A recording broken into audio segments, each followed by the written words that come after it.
এই দুর্দান্ত রেসিপিটা নোট করে নাও, আশা করি তোমাদের ভালো লাগবে। প্রথমে 2 প্যাকেট দুধ ঘন করে নিয়েছি, তার মধ্যে চিনি, আমুল গুঁড়ো দুধ দিয়ে ভালো করে ঘন করে নিয়ে তার মধ্যে কাজু আর এলাচ গুঁড়ো দিয়ে দিয়েছি।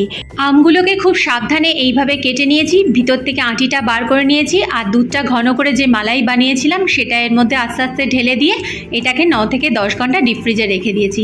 ডিপ ফ্রিজে জমে যাওয়ার পর আমগুলো বেশ ভালো জমে গেছে। দেখো, এবার আস্তে আস্তে সাবধানে এর খোসা ছাড়িয়ে নেব, দেন এইভাবে গোল গোল করে কেটে নেব। এটা কিন্তু বাচ্চা এবং বড় সবার কিন্তু বেশ ভালো লাগবে। এটাকে এবার গার্নিশিং করার পালা। সুন্দর করে প্লেটে সাজিয়ে নিলাম, আর বেশ কয়েকটা পেস্তা আমি কুচো করে রেখেছি, ওপর থেকে এটাকে ছড়িয়ে দেব যাতে খেতেও ভালো লাগে, দেখতেও ভালো লাগে। ঠান্ডা ঠান্ডা স্টাফ মালাই ম্যাঙ্গো কুলফি টেস্ট করে দেখি।